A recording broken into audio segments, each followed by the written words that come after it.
everybody, and welcome back to my second ever Wolfcast. This is your wonderful host, Luna Wolf, speaking. Last week, we were talking to Anthony and Claire Bueno about their documentary on the Ghostbusters and remembering them, which I finally actually got to watch. And I have to say, it was an amazing documentary. It's one of the best I've ever seen, if not the best I've ever seen. So yeah, I was geeking out on that. But this time, this episode, I am joined by the one and only Mike from Mycho. And for the longest time, I always used to pronounce it Mycho. Hi, Mike. Hello. Hi. Yeah, I was interviewing Tiana the other day, and she still calls it Mycho. How annoying does that actually get now? Because it's been a bit of. Well, see, when I first started it, like I was at university, and like there was people there who used to mispronounce it on purpose. So like for ages, I just assumed anyone who was mispronouncing it was doing it to annoy me. But then over time, it's just one of those things that kind of getting used to it now. Yeah. I mean, honestly, we're cute, right? When we say that, yeah. I mean, to be quite honest, I don't really care. Like one way or the other. Like it's as long as people are saying it, that's all that matters, I guess. Yeah, absolutely. Now we've known each other for a bit of a bit now, but I wanted to delve into the very beginning of you and your filmmaking because, like, just in case the viewers don't know you, where did it all start? Tell us exactly when it started. I think if you can remember it. Well, it's a long time ago, which I remind myself of every day. I'm like, oh man. Yeah, so I think like when I was a kid, I used to take the video covers out of like VHS and turn them onto the blank side, and I'd draw like a cover for like a movie, and I'd write like a synopsis for it and draw little stills on the back and all that kind of stuff. You know, like, so I think like even like then I was like, oh, you know, like I was interested in that kind of thing. I've always loved movies, like always. Yeah. And then, yeah, but I think when I was at school, I wanted to be a writer. I was quite reclusive at school. And any moment I could get, I would just go and sit quietly and write short stories, which I really genuinely thought like, I'm going to be the next Stephen King. So I was just always writing these short horror stories. But I'd always like kind of like in my mind be like, oh, I hope someone turns this into a movie one day, you know, like that kind of thing. And then when I was about 16, there was like a local lad who was like making a slasher movie in the woods with like his camcorder. And he said, oh, he needed some people to be in it. So me and my mate agreed to go down and be in this thing. And like, it was just one of those things where I kind of went like, filmmaking up till that point felt really inaccessible to me. It felt very expensive, you know, like tape camcorders were expensive, and 8mm cameras were kind of like almost completely phased out. It was the kind of thing you'd find in the attic with like no tape stock, or the batteries had corroded it or whatever. Oh yeah. And so filmmaking felt really, really inaccessible to me. Like, and it felt like the kind of thing that only big budget productions did. But like, you know, just the fact that like we're in the woods and someone had a camcorder and we were telling a story, I was like, well, I can do this. Like, you know, so I found out about a local media college. I was studying HTML programming at the time. Oh, blimey. I know. And and now like my teachers, like my lecturers at the college, thought I really had a natural gift for it. And I was like, do I really want to do this though for the rest of my life? And then I found out about this multimedia course over at the other campus, and I was like, so I jumped on there about halfway through the year because I found out that for like an hour every week on a Wednesday morning, they gave you like these big TV cameras with the top loading tapes to put in. Oh yeah. And that they obviously inherited from like some old TV station, and like we got to use those for like an hour on a Wednesday morning. So the rest of the time was like studying like how newspapers manipulate audiences, and like, you know, studying like Adobe Illustrator back then, but it's like, you know, or whatever InDesign is now. Oh, blimey. Like, I remember those days. it was all that kind of stuff, like it was just it was really like media studies, and like there was some film study stuff in it, but it was all like French New Wave and like kind of neo-Italian realism and kind of things like that, and like it was just not really what I was there for. So I just spent all my time not paying any attention to that stuff, and just be like, right, so I've got to have like a script and some storyboards ready for this hour that I've got on Wednesday morning, and that kind of became my life for like about 6 months. No, maybe about a year, a year. Yeah. And yeah, I was just obsessed with trying to kind of make stuff. Eventually, I managed to save up enough for my grandparents made a deal with me when I was about 19 that if I saved up half the amount for a camera, they would put the other half. And I think they thought, like, there's no way to do that. So I just like stopped buying dinner for like 3 months. You gotta do what it takes when it comes to movies. I just didn't eat lunch for like about 3 months, and every time, like, I just put that money in my pocket, went home and put it in a box, and that just went on and on and on and on and on until like 3 months later, I had some of the way there, and then the college gave me like a maintenance grant, which I just didn't know was like a thing you got. Oh my goodness! So I was like, so suddenly, like, they gave me like £90 to like last me like the year, but I was like, that's exactly enough to buy this camera. Wow. To take me up to buy enough to kind of for this money for the camera. So I went to my grandparents and just said, okay, I've got the money. Like, what do we do? That's amazing. I mean, my granddad, incredible guy. He drove. So I'd found a camera that cost about £350. Right. It was the cheapest camera you could ever have bought at that time in history. Like, and it was because basically it was like an end of line sale, but because of that, they had like one left in the entire country in any Dixon's, no relation, store in the country, and it was about 3 hours away. And my grandfather, while I was at college, drove 3 hours to pick me up this camera and brought it back. Yeah. And it turned out the reason it was so cheap was because it was an ex-display model. But because of that, they hadn't put the battery in the box. Oh no! I know. So my grandfather, like 2 days later, had to do the trip again to go and pick up this battery. Oh gosh!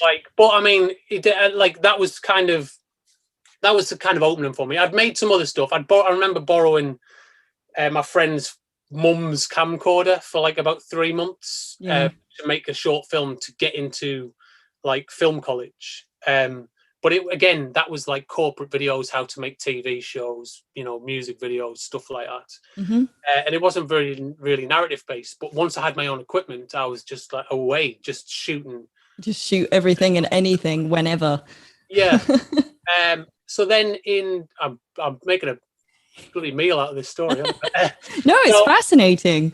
I made my first proper short film. I'd made some other short films, like really like stupid stuff with my mates and stuff. And I'd made a vampire film on like VHS in like 1999. So now we're in about 2004, I think. Yeah. And I'd been at college for 2 years, and we'd made nothing but like documentaries and things like that. So for my final year piece, I decided I was going to make my first proper short film, and I made a film called Destination. And I mean, it's not very good, but obviously, but it taught me a lot about making films. And back then, like, there wasn't a lot of films on the internet, so I found like another filmmaker who had made a film and had it hosted on his own website. Yeah. Like, oh, like, send me the film and I'll upload it and host it on my site so people can watch it. So then I started getting emails saying, oh, I really liked your short film and stuff like that. And then I started to feel like, all right, like I feel a little bit like a real filmmaker now. Yeah. So in 2004, I left my hometown. It just wasn't a very good environment for making films. And so I was like, you know what, just going to go and do my own thing. So I moved to a little town called Preston and started Mycho, which was like kind of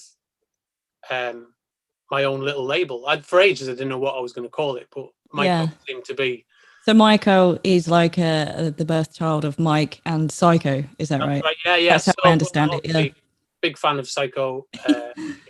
I consider it like basically like the inception of the slasher movie, I guess. So that made loads of sense for me. Yeah.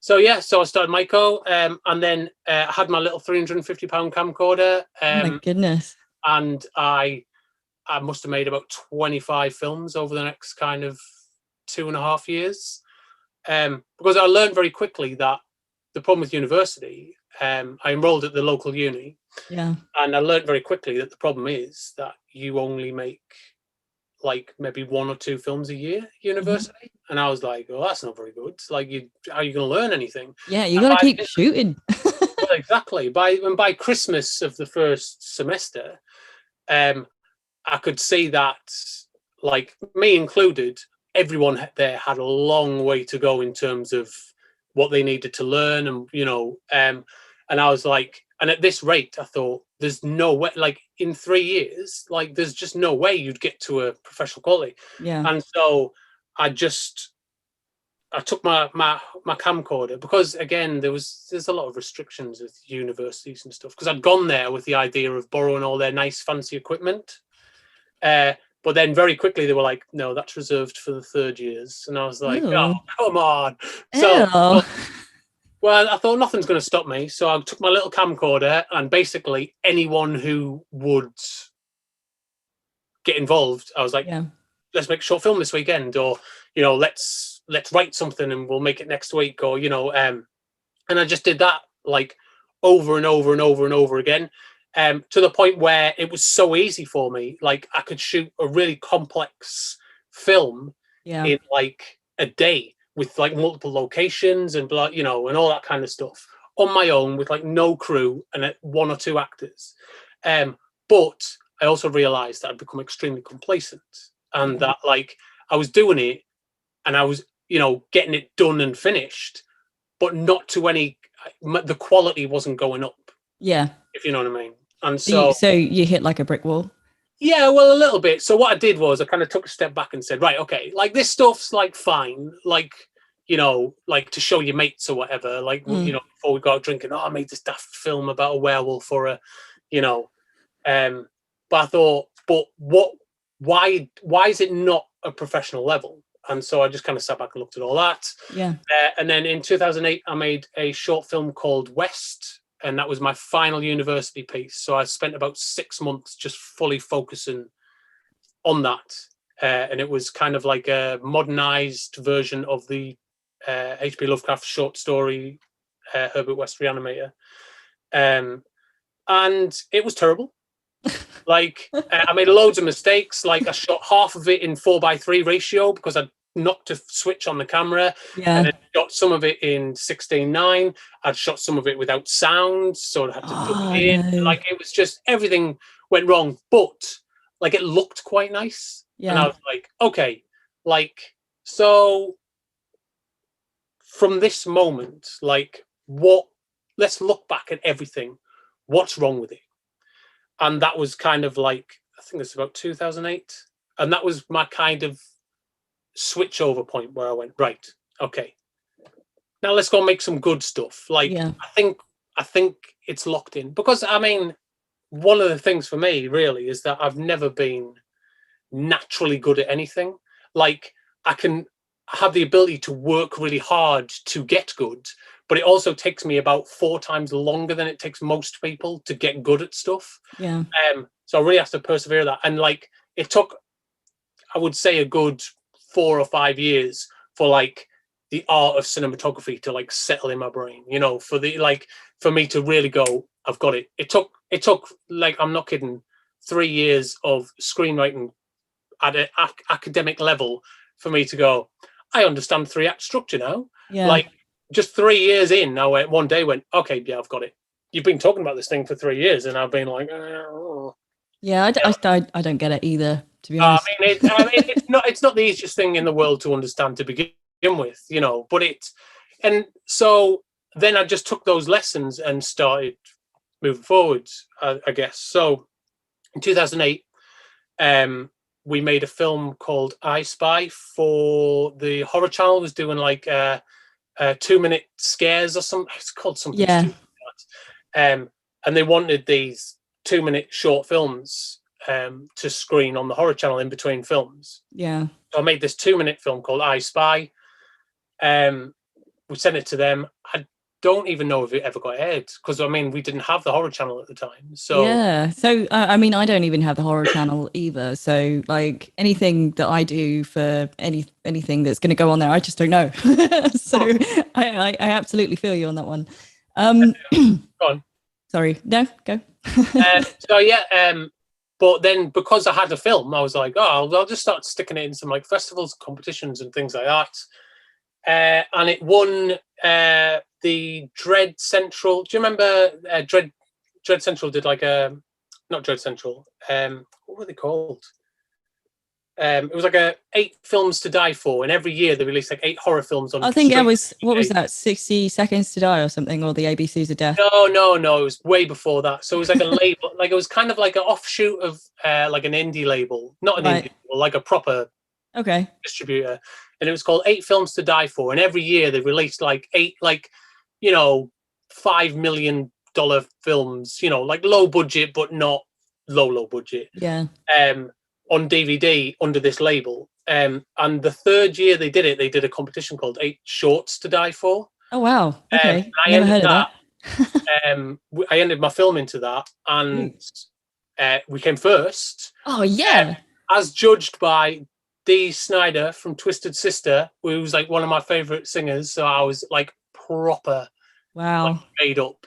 That must have felt really good. Oh, it was incredible. And to be tied to like a thing that was quite big in the horror community at the time was like really helpful. So then we just started getting kind of like, when are you going to make a feature? From like because a lot of websites started picking up reporting the film and all that. And we started getting asked a lot of questions, interviewed quite a lot. And the big thing that everyone said was, when are you going to do a feature film? And I was like, I don't know.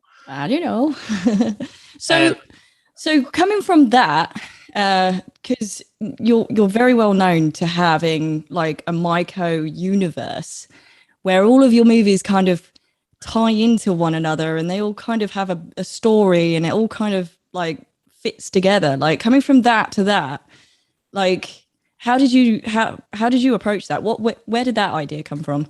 I think that kind of started much earlier. So like very quickly, the Mychoverse like became like a term that we just used, like generally talking about stuff. And it like, it was kind of, it ebbed and flowed. Like for a while, it was much more like we were pushing a kind of comedy horror element of it, but that wasn't what it was ever supposed to be.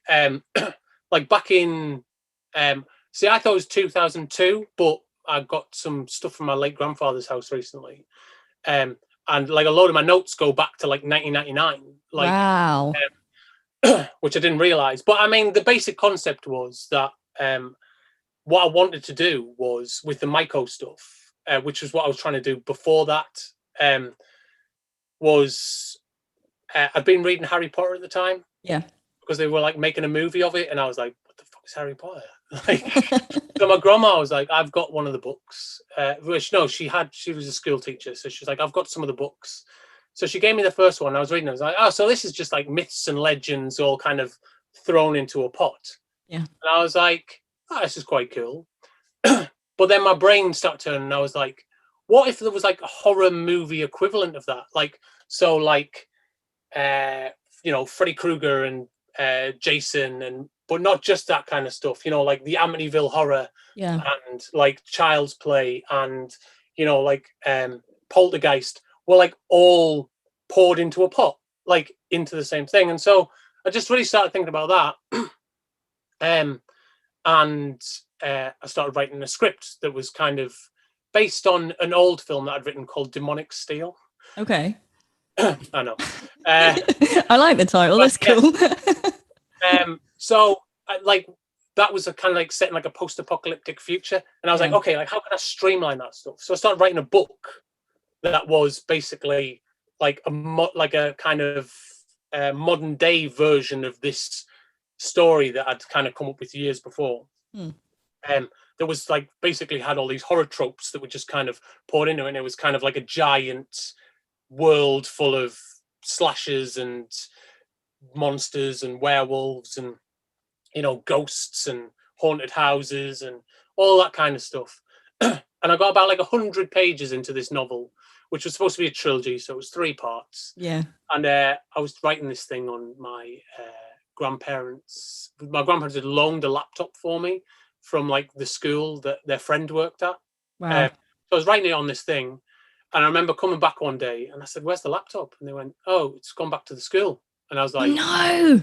"What?" Like I said, "Oh, like I need to get my novel off there," and they were like, "Oh, like it's been wiped, like because obviously data protection, it's got to everything's got to be wiped before it goes back into the school." And I was like, Oh my God. everywhere. I must have backed it up on a fucking floppy disk or something. Nothing. Never ever found it. And so like this was about the year 2000, I think. So in 2002, I decided I was going to start again on it. But obviously, I don't know whether you've ever written prose before, but it is a nightmare. Like I still hate it now.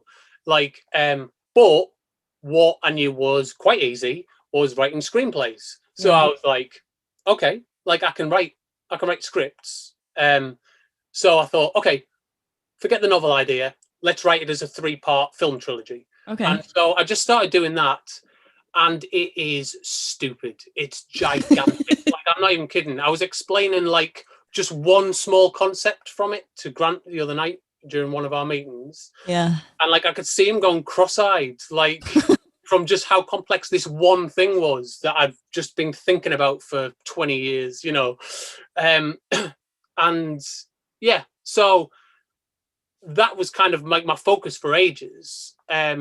And then when I started making my own films, obviously you start to realize the practicalities of like, okay, so I can't have like demons clawing their way out of like Yeah. hell or anything just yet, you know. Not yet. So what I started doing is kind of just delving into like this kind of like big idea that I'd had and gone. So like, what could I make a film out of like that's within this? And one of the things I picked out was the idea of something called the slasher house, Yeah. which was basically a house that a bunch of serial killers are dropped in with like a single female kind of heroine, like a final girl. And the idea is that they have to basically fight for the right to kill Yeah. this chick. And I was like, well, I could do that on like, nothing, like really, So um, I just spent years like trying to just get that off the ground. So in 2005, I wrote that. Okay. But that was supposed to be like a film that I did way down the line, and my idea was to establish all these other things. But I mean, it's like when you have like an idea that you really like. Yeah. I was like, okay, so like I'll write that first so I know what I'm doing. Yeah. And then that script just kind of kept popping up when we had meetings about other films and stuff like that.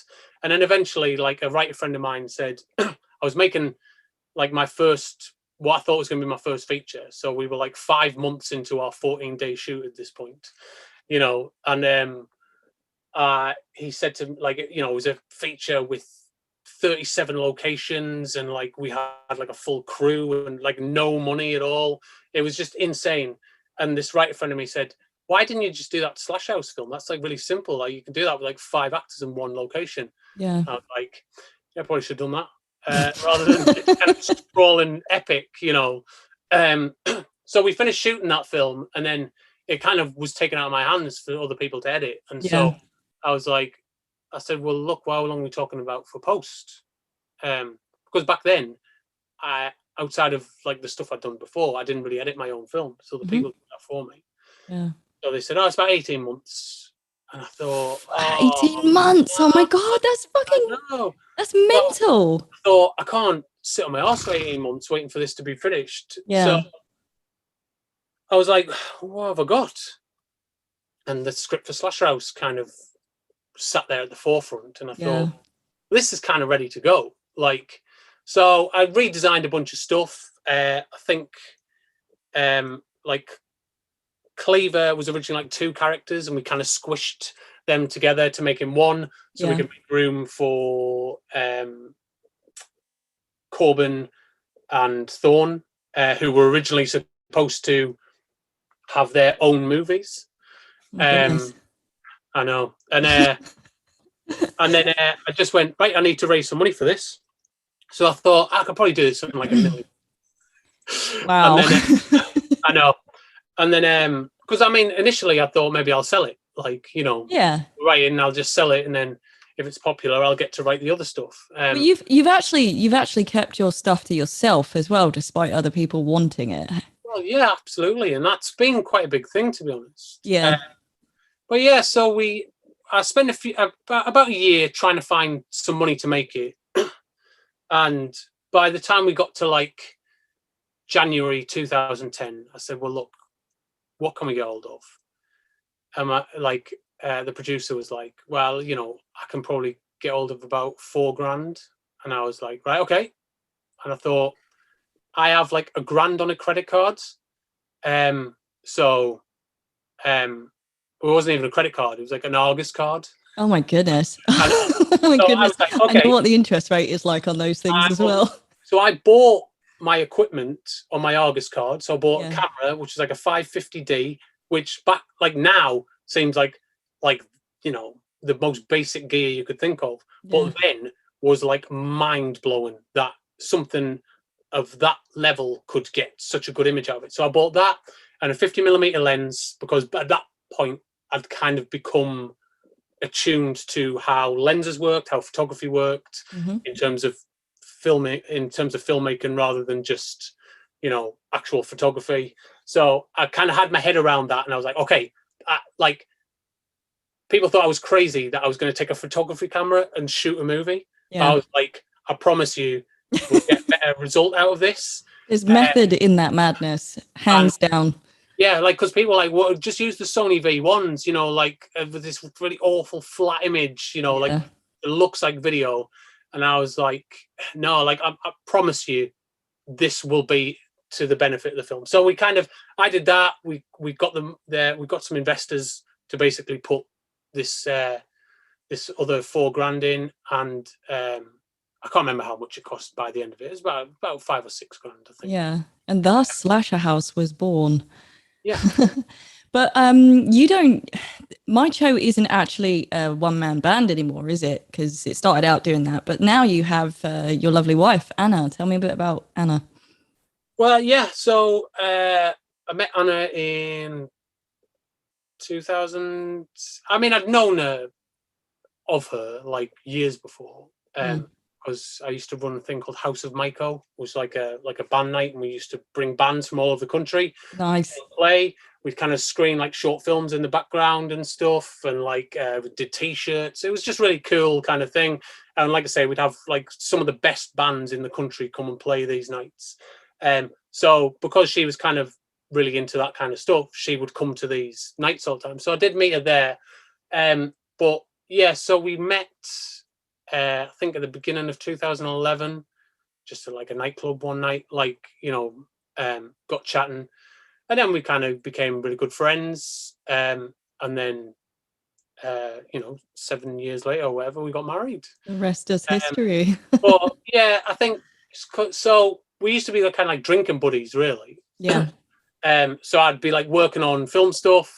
At the time, we were running a YouTube channel as well as making feature stuff. And to pay off the card, the Argus card, I was also shooting music videos for money. Yeah. To pay off the camera, to pay off the camera. Yeah. So that kind of opened up like a whole like world of revenue for me, because suddenly that became my job. I was shooting music videos for bands that came from all over the country to play these nights. But then also we were doing like I say, like a YouTube channel. And then we were making the feature stuff as well. And it was just, you know, big kind of like, and I remember Anna, she convinced me to go out drinking one night. Yeah. I said, right, well, if I come out drinking, then you have to come and help operate this giant robot scorpion that they've built for the shoot tomorrow. Like, because they needed like about 8 puppeteers to operate like these legs and stuff. That's the best love story I've actually ever heard, I think. Well, yeah. So after Slash House, so like Slash House one took about 2 years in post production. Well, no, probably about a year and a half. But we had to wait a year to shoot the rest of it because Eleanor, who played Red, she was like really probably one of the busiest actresses in the world at the time. You know, so it was a whole year before we could get her back to shoot like basically like 10 minutes of footage. Wow. And so so then after that, it was about another year of like I was getting sound designers in, and then I'd get nothing back, and you know I'd find someone else, nothing back, you know, and this kind of went backwards and forwards until I went, you know, I'm just gonna do it myself.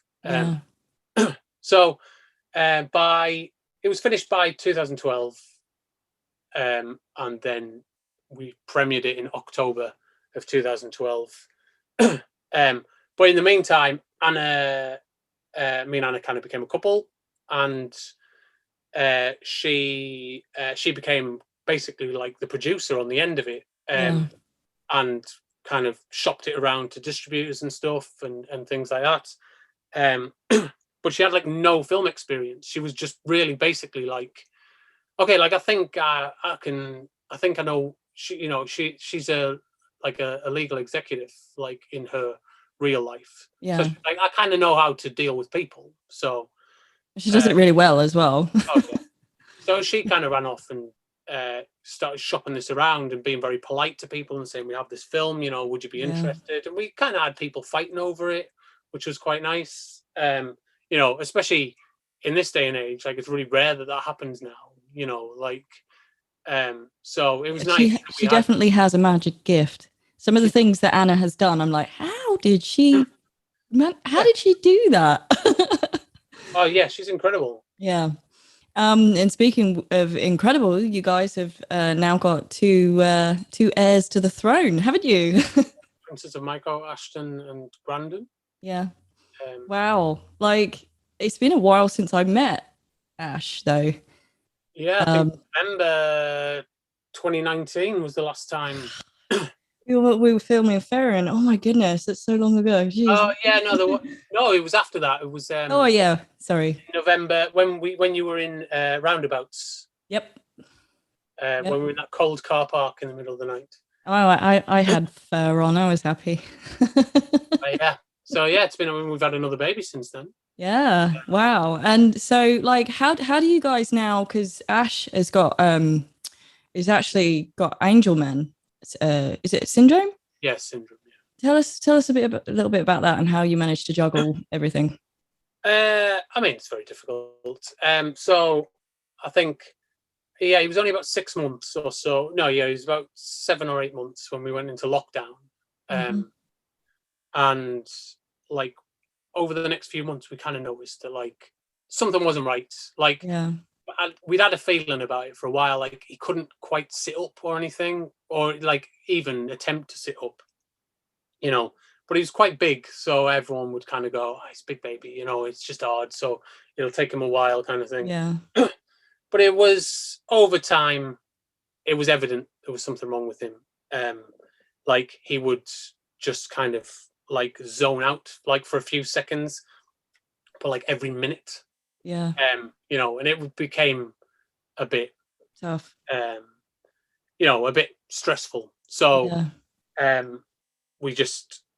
I mean, it's the middle of a pandemic, but we couldn't wait any longer. So we just said, look, one of us got to take him to A&E. So Anna took him down to A&E, and they rushed him to Oxford and just started performing tests on him. And he was there for like, I think about a week. And it was evident the second they saw him, they said, no, something's wrong. So it turned out that he'd been having seizures every minute. Wow. And it had drastic like this, but this had been happening for months, and obviously he's a baby, so we just hadn't even. I mean, we'd thought something was wrong, but you know, like we'd talk to health visitors and things, and they'd be like, "No, that's just babies." And we, well, okay, and of course, in the middle of a pandemic, no one wants to come out and see you either. So, Yeah. couldn't go to a doctor's. It was just. But what I've actually read about this as well is the fact that they can be so minute that it is very hard to tell if you haven't seen it before. So, yeah. I think they knew when he went in what he had, but they had to do all the tests, but they didn't tell us at all.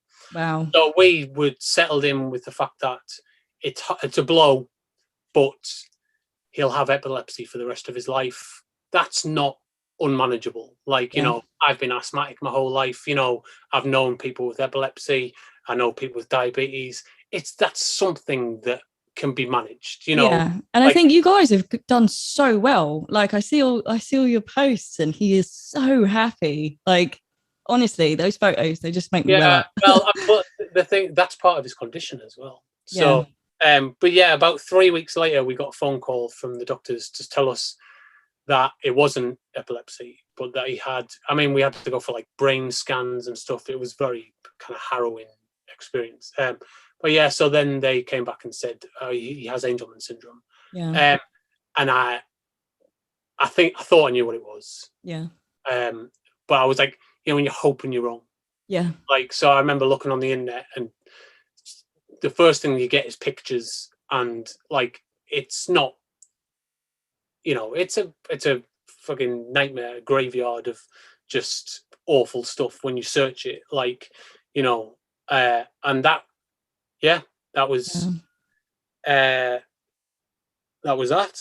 Like, I guess, at the time, like, it's kind of like dealing with a death, because you kind of go from having like, you expect to have a child, and then for them to grow up and say your name and stuff, and go to nursery, to school, to have a job, to get married. You imagine all that for your children. Just purely, you take that for granted, and like that was just gone in a second, and it was, it's hard. I think Anna took the brunt of it. I've always been a little bit kind of immediate stress, and then let's take every day as it comes kind of thing. So it's just been a lot of that, really. It's just kind of taken on, and kind of and dealing with it the best we can, really. Like I say, you take every day as it comes, really. It's, in some ways, this is the best time in history, that it could ever have happened. There's massive strides in genetic treatments, gene therapies and things like that. And like, they believe there may be some form of, not a cure, but some form of treatment on the horizon that might give him some kind of abilities to communicate. Because at the minute, he has like zero chance of ever speaking. Wow. Walking is like something that he's really going to struggle with, but just general communication, taking in information, he'll have that for the rest of his life. But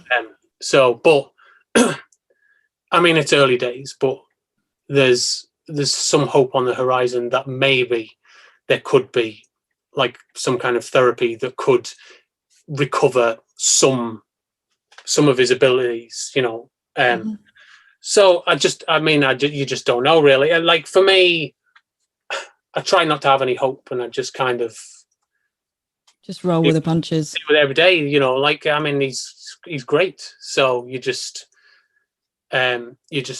accept, you deal with that. You just go like, he's a fun, happy child. Like, and so as long as he's happy, and I'm okay with that. Like, I'm happy to bear the brunt of that for him, and like, whatever difficulties that he has, I'm happy to take that on for him, and and do that extra stuff that he needs every day. It's, and then the trouble is, we found out about that like almost the day we found out that we were expecting another baby. Oh, blimey. That must have been really scary. Yeah, well, the other problem was that it can be genetic. Like, so there are a lot of cases that people can only have children with this syndrome. Yeah. And so suddenly we were in for like months of tests and are we those people, And I mean, we got negative tests before he was born, but so far, it looks as if Brandon's in the clear. So okay, well, that's good news at least. yeah, but I mean, again, you just take every day as it comes, like, and like you really hope that you hope for the best for your children and just do everything. Absolutely, yeah. But what I can see though is in terms of like managing this and then continuing your movies, you guys have been doing so well. Like I know we've had meetings and things, and like it's not been a problem and all of that. Like you just adjust to it, and I think the way that I can see as an outsider how you guys have adjusted to this whole thing is actually really beautiful. Like not very many people manage to like do it so smoothly, and I know that it's been very, very hard for you guys. I know it has. But what I'm saying is I'm going to applaud you for how well you're doing and how well you're moving forwards with your new projects as well. Yeah, I mean, the pandemic's made things kind of easier and harder, I guess, in terms of that kind of stuff. Like, so we haven't, because of the other problem with Ash's condition is that like viruses, he's more susceptible to. So you're on the high risk. To the effect of viruses. So like that could be the bullet, really. So we have to be so careful, which means that we haven't been able to go out and do anything big, which is why Slash House 3 Yep. kind of, which was like about a month away from shooting, suddenly like we just don't know when we can do it, because what we don't want to do is put a lot of people in an enclosed space and then bring that back home to our son. So we have to be very, very careful and kind of follow the figures and look at the kind of rate and all that kind of stuff. So yeah, whilst other people are kind of doing whatever they want, we're like stuck. Well, no, I'm not stuck, but I would say just kind of going right. Well, if the numbers are too high, then like we stop what we're doing, and And how does that because I know that a lot of people are getting the vaccines now, and apparently the vaccines are supposed to stop people from going into hospital, but they're not supposed to stop them from getting it. How does that like affect you guys? Like I know that like you've got asthma and obviously Angel Man and different things like that. But I mean, are you able to get the virus? Like not the virus, the vaccine? We've had the vaccine. So we were on because of Ash and our asthmatic status, both we were on kind of the high level. Yep. So that, that's, I mean, we got it quite early. I mean, Anna was pregnant at the time as well. So we were kind of like, we were preparing for a hospital visit, and we were like, when the vaccine, when the virus was kind of like at its peak, we were like, we kind of want to get Anna vaccinated before we have to either let people in our home or or on set. The hospital. And so that was a bit of a struggle as well. But I mean, luckily for us, I mean, I guess because of Ash's condition, obviously we started studying things like genetics, kind of the proposed cure is injected as a virus. So we were doing a lot of research into viruses, vaccines, things like that. Yeah. So by the time the vaccine came around, we knew that it was safe to have it even when Anna was expecting. But it took all the NHS and everything months to catch up with that. But obviously we were listening to the scientists developing the stuff directly, doing the research trials. So we were getting the information like firsthand, but it was taking months. So, it took us ages even to get Anna vaccinated. And they kept turning her away because they didn't have the up-to-date information that but you guys did. This website. Yeah. Like even, so that was a bit difficult. But I mean, from my perspective, like the more people who are vaccinated, the sooner this is over and the sooner my son can go out in the world and have a life. Okay, yeah. Like, so, I mean, I don't want to start I'm there. I'm double vaccinated. I mean, I don't want to start like a war. No. But I mean, ultimately, the more people who are vaccinated, the safer it is for people like my wife and my son, and Yeah. so that's kind of where I stand on it, I guess. It's So with that being said, and if the numbers go down enough to make you guys feel safe enough to venture out into the world, what's next for Mycho? Mycho. Mycho. right. It's like that was a nice full circle there. I hate when people mispronounce it. Sorry. I just been so used to saying Mycho for so many years, and then you corrected me once, and I was like, I've been saying it wrong all these years. Oh my goodness, I'm so sorry. Well, also there's people that I let get away with it as well. Like, like Tiana's said it wrong for years, and I don't ever correct her. I go, you say it how you want, that's true love. That is for the family. That is, I love it. People could probably tell, like instantly. They'd be like, "Mycho," it was Mycho. Actually, it's Mycho. Don't ever say that again. I'll kill you. You know where you are on my affectionate list by my reaction to how you mispronounce the company. But yeah, so I mean, we're shooting a short film later this month, hopefully. It's later in October, isn't it? I mean, that's been labour intensive within it. So just planning it within itself, because we did one last year, but like Anna was in it, I shot it. There was like a couple of shots where we were both in it, which was really, really stressful. That was when we were all locked in, wasn't it? Yeah. Because I remember the previous year I was helping you guys at Halloween for the thinning veil. That was the one. Yeah. Making stuff on it. Oh my gosh, this has been going on for that long. Oh. I know.